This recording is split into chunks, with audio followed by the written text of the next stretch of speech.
Hello, everyone. We've been on a bit of a break for the Jeeps Exchange, but the Feed and Grain podcast is back. My name is Stephen Kilger. I'm the managing editor for Feed and Grain and host of the podcast. My guest today is Marcus Neal, owner of MN AgSolutions.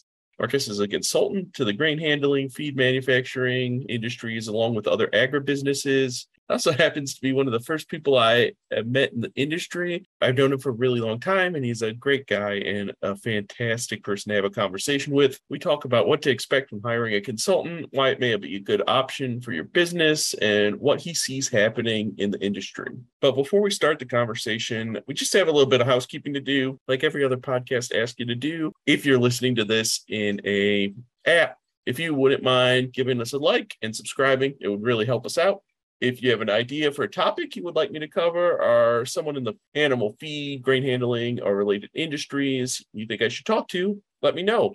Podcast page on feedandgrain.com has a button right under the title, which will let you send me an email directly. I'd love to hear your thoughts and what you think we could be doing better. Now, enough of that. On to the conversation itself. Good morning, Marcus. Thanks for taking the time to talk with me today. Can you tell our listeners a bit more about yourself? Good morning, Stephen. I appreciate very much you having me on this podcast, talking about consulting in general, but MN AgSolutions specifically. As you stated, I'm Marcus Neal. I'm 25 plus years in the industry, agribusiness industry in particular, some parts grain handling or bulk material handling, some parts feed, some parts further processing. So I've got an agricultural engineering degree from the University of Minnesota. Like I said, I've been in the industry over 25 years. And that's everything from designing and building to operating to acquiring, assessing. And so really every aspect from an operational perspective I've covered in my career. Started out with some of the big companies, Cargill and that sort of thing, and have done this, in terms of design, build, acquiring, assessing, operating in different parts of the US. Spent about 2.5 years in Asia, based in Kuala Lumpur, but had responsibilities in some different countries there. Canada, Mexico. So it's been a really fun and, from what I hear, fairly unique career. So a little bit of time with Cargill, a little bit of time with Purdue Agribusiness, a company that was called the Bruce Companies that ultimately became Gavilon and Marabini. Lansing Trade Group that ultimately sold to the Andersons. And then before starting MN AgSolutions, I was with Interstates, which is the electrical engineering and construction automation company. So about 2 years ago, started MN AgSolutions, really to fit what I saw in the industry as a need to support some of the smaller family-owned businesses that were in the ag space, as well as some of the smaller co-ops. So that's kind of what I thought my niche would be. And it expanded from just general operations, EHS or environmental health and safety, and project management to a lot of operational strategy. So companies that were going through M&A or mergers and acquisitions, they were bringing in regional companies or grain companies that they didn't have a lot of experience with. And so strategies around how to incorporate those operations, those footprints into their existing operation and make a blended, take the best practices from one and blend them into the other. Some companies were struggling with that and so have had success in helping them to do that. Another is just, had some ISO certified companies that knew that they didn't need that same sort of certification or that level of complexity within their grain handling system, but also knew that their grain handling standards weren't where they should be for a commercial operation. They were fine for a farmer or production operation, but not for a commercial enterprise. And so came in and would assess that facility and really cater programs to them that would cover low-hanging fruit, but also give them some comfort. Their risk liabilities were mitigated. It's really been quite a fun 2 years. And I still think that the industry is going this way. I'll cover back a little bit that what I was really focused on is helping those companies that needed 25 plus years experience, expertise, skill set, but either didn't need it 100% of the time. In other words, they didn't need somebody full-time on their team to handle this, or they simply couldn't afford to have somebody full-time to do it. So they would come to me, we would have a sit down, look at the scope of work, were they really needing, cater the scope to what their needs were, address those, What are the deliverables that go along with that? And then once we've accomplished that, I would go away for a little while. They would assess it internally, kind of come up with a game plan, or I would help them through that game plan. They would start executing against it. I could help if that was necessary. But oftentimes what I would see is you come in, do an assessment, go away for a little while. A month or 6 weeks later, they come back and say, hey, here's kind of what we see in the report that you supplied to us. And from there, either there's more projects that come up. The largest client that I have right now, I think I'm on project 7 or 8 with them. And it started out as a very small assessment of their grain facilities. And it is grown into looking at business strategy, operational strategy across different divisions within their parent company. Everything from efficiencies in receiving systems to analyzing markets that they hadn't been in before, i.e. transloading operations that were commodities that they hadn't handled. They had rail siding. Another company approached them that wanted to get into, that needed rail siding, but didn't want to build it, didn't have access to it, and they were supplying equipment. So this company was able to gain access to a market that they didn't previously have, add some revenue to their bottom line with really a put-through agreement from another company that handled all the logistics, supplied company, and they really just needed to supply a person that could connect and disconnect equipment and a generator set gassed up. And so it was really kind of fun to work on. So yeah, those have been some of the exciting things that I've been able to do. Well, you're a jack of all trades. And part of the transition of our industry from where there used to be a lot of people out there with 25 plus years of experience, right? And those people are now retiring. And you have smaller companies, smaller facilities that don't have the Cargill budget, like you said, to keep someone like you kind of on staff at all times. So it really is a benefit, especially since you come in versus like you, because you can always get an equipment company to consult you, right? They'll always tell you what you want to do. But with someone like you, you're on their side versus say what equipment company would be, which, I mean, they're not on their side, but they're trying to sell you something. Right.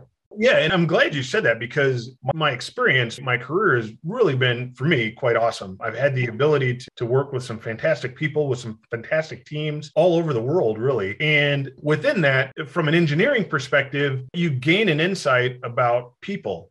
And so for me, I don't have these agreements with major manufacturers. When I come in to assess a facility or to talk to the team that is actually going to do the work or is looking for help, they get 100% of me. They get my opinion as if my name was on the moniker, not my trying to sell them some specific piece of equipment because I have something in it. There's something for me to gain.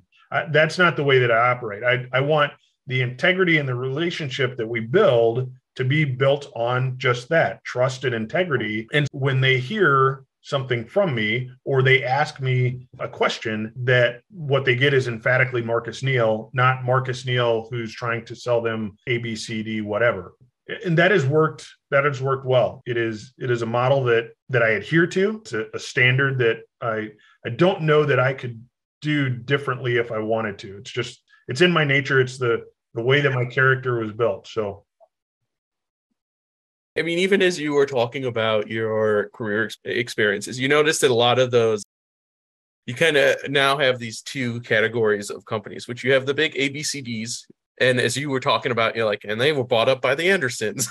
It's happening all the time. And then you have these other smaller companies and co-ops who are just trying to compete and be out there. That's really where you come in, right? You're trying to give them that big company advantage on assumingly their smaller budget, which seems really useful. Exactly. The nice thing, and I appreciate the fact that you asked that question or made the comment the way that you did, because everybody is under budget. Everybody's looking at capital utilization and those kind of things. And so I really find enjoyment in helping companies be more successful, be more efficient. And it doesn't mean that they always need to follow exactly what I say. One of the things that I tell clients all the time is, look, I may have an idea, but my expectation is when I put that idea on the table, it's owned by all of us. And whatever comes back as the solution is better than the idea that I put out there originally. So, and I expect that with their ideas as well, that it should be better collectively than any one person's idea. The other thing that I try to do, I lead with this, is Our first brainstorming session, when we're talking about what the needs are, there is no, well, we've already tried that. We've already done that. Well, that's not going to work because of. We're going to put all ideas on the table. We're going to put the sacred untouchables, right? And I want to know those up front. If there are some things that are just non-negotiables, the color is blue and we're never going to go away from blue, great. But I'd like to know that so that we're not having conversations about the color green when it's always going to be blue. That's a very easy example of that. But so within that idea generation in that brainstorming session, it allows things to be open, to move fluently. And then after a night to sit on it and kind of ponder it, then you start going, okay, well, here are some of the complications to that. It doesn't mean that it can't work. It just means that there are complications to it. And we want to know what those roadblocks are, or what those hazards are along the way. The other thing that I put in the majority of my scopes is I want to have the opportunity to interview operators and the plant personnel, not just the managers and the upper management, because some of the best ideas in every operation come from those folks that are doing the work. And so put in the scope of work that I want the opportunity to not necessarily interview, but certainly have conversations like we're having, where I can ask some questions, I can get feedback from the way that they see the world. I'll use this example. In one of the assessments of a receiving system, I was observing the system and went out and talked to some of the truck drivers. Some of the truck drivers were company drivers. Others were producers that were delivering to the facility. And they had some really great ideas that we ended up incorporating into the final solution for how to address the efficiencies or lack of efficiencies that were going on in the receiving system. Yeah, well, those are the guys that actually use the equipment and they use the process. Because it's nice to have something on a sheet somewhere in an office saying this is how it should work, this is how it's supposed to, and then actually get onto the site and have the reality of what people are dealing with. Is that the first step when people hire you then? Do you go in and you set up meetings, you chat with people? And I'm guessing it changes a little depending on what kind of job it is. But so the first step is really an engagement. Either I reach out to somebody or somebody reaches out to me. Where I've had the most success is somebody says, hey, I see that you've got this issue or you're talking about this issue. The guy that you should really talk to is Marcus Neal, and here's his contact info. Word of mouth that makes you a subject matter expert in the industry is really where I've had the most success. But the first step is to contact me, and then we have a conversation around what really your needs are. Because oftentimes what happens is somebody will say, hey, I need this. And through conversation and asking a couple of pointed questions, you find out, well, that's true. However, they also need this, this, and this. There's so much legwork that can be done before actual boots on the ground. And so having those conversations, whether it's through Teams or Zoom, and getting an understanding of what really they need, what they're really looking for. From there, if we are in agreement on the generalized scope of work is, we start looking at some of the documentation that they have. It can be Google Maps, it can be videos, it can be pictures. There's a lot of things that can be done over the computer. Technology has gotten us to a place where there's a lot of things that can be done before we have to put boots on the ground. Now, typically, we still have to put boots on the ground, but we can really get a broad picture of what a facility is, what a company is, what a region is, by looking at some of the things they've done in the past, whether that's assessments or audits that they've had, projects that they've done, OSHA inspections, fines that they've gotten, those kind of things. There's a myriad of different things that we can do from a computer using technology before we ever have to put boots on the ground. And then once we put boots on the ground, we get a more well-rounded picture of what the need is. And then typically what I do, well, some companies like to talk about what the assessment is before they put anything in writing, and others just want the assessment. They simply want you to put together a draft or a final, submit that to them, and then have a conversation where they can ask questions. I feel like that first step, the mystery behind the first steps of this work is always a big question and a big hurdle for, I think, a lot of people. I'm guessing you're pretty willing to talk to anybody, right? I mean, if they reach out and they have a question, just give them the time of day. My wife came up with it, but my tagline is conversations worth talking about. And that's because I think that as we're all in the business, agribusiness, further processing, grain handling sector of agriculture. And one of the things that I love about this industry is The folks are really down to earth and willing to have conversations. And having a conversation is the first step. And there are times when I'm not the right person, I'm not the right fit. However, networking is so important as well that I know somebody who can help in this situation. It really becomes the first step of having the conversation, understanding and assessing need, coming up with a scope of work that is fitting and really reflects what the company's wants and needs are, executing against that, and then putting together a plan that will benefit them. Again, being conscious that everybody has capital constraints, right? How do we deploy those capital dollars in the best way possible? The old school way was the best bang for the buck. Well, that's true, but really what we're looking for is how do we deploy our capital in such a way that our ROI is best, that we can support, if it's a grain trading company, that we can support the trades and the market that we're operating in, that we can develop or grow market share in an area based on our operational efficiencies. All of those kind of things go into that thought process. We saw each other a few weeks ago at the Jeeps Exchange, and one of the biggest things with COVID and everyone being locked inside and a trade shows being canceled for a few years before that was there were none of those conversations, which is what's great about our industry. In our case, the feed manufacturing grain handling industry, is that people do talk and they do enjoy sharing ideas and helping others solve problems, which is kind of a unique part of our industry. Is it's, like you said, very down to earth. What kind of, you're the expert, what kind of issues are you seeing out there? What do you find that people are kind of struggling with? Anything that's, as I like to call it, low-hanging fruit, anything that's easy that companies should be at least exploring pretty quickly?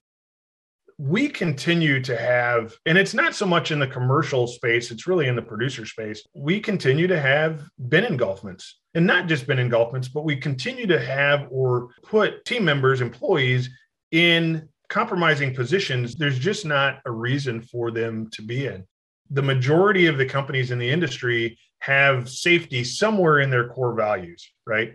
And so it should be in the forefront of everyone's mind. Unfortunately, because we are such a unique industry, we still tend to think of a separation between safety and operations, as opposed to them being blended and really being, I don't know if dependent is really the right word, but certainly ingrained in one another. There is no operation that we should do that doesn't have a safety component to it, right? The overarching thought process should be, how can I do this in a safe manner that means I go home at the end of the day, or means that my coworkers go home at the end of the day in the same shape that they came to work in. And even though that's been a focus for many, many years, and like I said, a lot of companies have that as a core value, we still continue to have situations where shortcuts are taken. Somebody prioritizes production over safety, or, well, it won't happen to me, or I can quickly get out of the way if something starts going south. All of those kind of things. So continuing to focus on the behaviors of people, the behaviors of team members. And one of the things I always enjoyed, sometimes I would do it as a test. I would intentionally not wear my hard hat out of an office or a break room or something like that to see if somebody would say, "Hey, Marcus, you're missing your lid," or they'd go, "Hey, Marcus," and just knock on their head. I would do that intentionally because what I want to foster is, even though I'm director or VP or whatever, I'm not above having my employees say, or those that I work with say, "Hey, I want you to go home at the end of the day. I want to keep you safe. Therefore, I'm going to protect your back in the same way that I want you to protect my back." When those things are ingrained together, it really becomes a culture in a company that people want to work for and work with. We can have all the safety gear and all the equipment we want, but most of the safety struggle is the psychology behind why humans do what humans do. And a lot of it is, even if we are not having as many grain engulfments, you still see, people leaving stuff on the floor that can be tripped over, and not turning off a machine when you need to get something real quick, and all these little things that don't sound serious until they're suddenly a very serious issue. Right. Yep. The other big thing that I'm seeing, and I actually just wrote about it, was operational strategy. How are companies, because companies have gotten so focused on what I term the sexy money, right? The trading money, the commercial merchandising, those kind of things, and not as much focus on the operational or even the projects, the cost savings that occur. Now, can you cost save your way to prosperity? Probably not. However, the real dollars that are saved in operational efficiencies, in equipment not failing, equipment running when it's optimal time for it to run, i.e. gut slaughter harvest, when we're in our biggest production runs, those kind of things, there's real value in that to companies that oftentimes gets overlooked or certainly isn't looked at as well as others. The operational strategy that I focus on is how do we make our trading operations or production operations better by utilizing our equipment, our assets, our physical assets, our facility assets more efficiently, more effectively as it relates to our trading opportunities. And so that focus has really allowed us to be successful in helping companies manage through that. It was a big topic last year. I think it's going to continue to be a big topic. To your point earlier, especially as we continue to not lose, the industry loses, but people retire or leave the industry altogether. It was a big topic of conversation at Jeeps. How do I retain people, or how do I find the people, the skill sets that I need for my operation, for my organization? Well, oftentimes we're trying to fill positions of people that aren't there. It's not that you can't attract them, they don't exist. So I need, call it 4, 6, 10 people to run my operation. Well, I only have half of that, and there's just not bodies to fill those positions. So how do I manage through that? How do I overcome the fact that I still have a business to run, and yet I don't have people to do that? Well, there are to manage through that. Now, there's capital involved in that, but those are some of the strategies that we talk about in planning, and do it in a way that is forward thinking. And what I mean by that is when you have the problem is not really the time to be addressing the problem. You have to, certainly. But if you can think through, what do I anticipate the issues or the opportunities going to be? And then start strategizing and planning for that now, so that when I get to the point, I've already taken care of it, right? Now I'm just executing the plan that I've already put in place. The industry got so used to having a supply of kids that grew up on a farm or had some kind of agriculture experience in the background, and you hire them and you move them and you train them. They're really not there anymore. So you got to either look elsewhere, or what I would think is automation and things. Those would be the savior of the industry when it comes to worker shortage, because more and more can be handled by less and less people. Like you said, as long as you invest in those systems. Yeah, and there's companies that do just a fantastic job of that. But oftentimes companies don't know necessarily who they are or what is the best way to go about planning out and phasing in automation or technology into my existing operation. And so, again, I get great joy out of helping companies understand that phase process, acting as a representative for them with all of my background, all of my experience, all of my skill set, so that they can utilize a phased approach to get to ultimately where they want to be. Some want to be fully autonomous, right? They want full autonomy facility. Others simply want to be able to do it more efficiently with the people that they have at their site today. And how do I fill the gap of those that I don't have? And you're right, technology is a part of that solution. I don't often use, well, in all honesty, because it makes it sound like in some cases I'm being dishonest. I use the term transparency because I will be honest about the fact that there are times when I'm opaque, meaning that I don't share everything. When I'm working with a client, my goal is to be fully transparent. Well, even though the scope says, hey, we are only going to work on this receiving system, if I see something in the production system that needs to be addressed, I will make that known. Here's what I'm seeing. Even though our scope of work is limited here, when I come into work with a client, they get 100% of me. They get 100% of me, whether that's good, bad, or indifferent, they get all of me. I don't hold back just because, well, this is the only thing that we're focused on because this is our scope of work. We'll talk through what are the other things that I'm seeing as we're assessing and evaluating the needs. And that's what you want, right? When you hire a consultant, like especially with someone with your experience, is With limited budgets, you want someone to go and tell you where you're going to get the best bang for your buck. And if you're trying to improve efficiency or whatever in your feed mill or your grain elevator, if this project I'm directly focused on isn't going to be, that's not the one that's going to give me that best bang for the buck, I want to hear about it. Even if we decide we're not going to fix that right away, it's now a project that's on the list of things we can do. Marcus, thank you so much for joining me today. It was great talking to you. We'll have to have you on the podcast again sometime. Stephen, it was an absolute pleasure. I appreciate you putting this together and inviting me on. And yes, anytime. I would love to come back and talk about this in further detail or anything else that might be hitting the news wires or relevant to our industry. Thank you very much. Well, same here. You have your ear to the ground, so let me know what you're hearing out there. Awesome. Well, thank you, Marcus. Thank you, everyone, for joining us today, listening, and stay safe out there.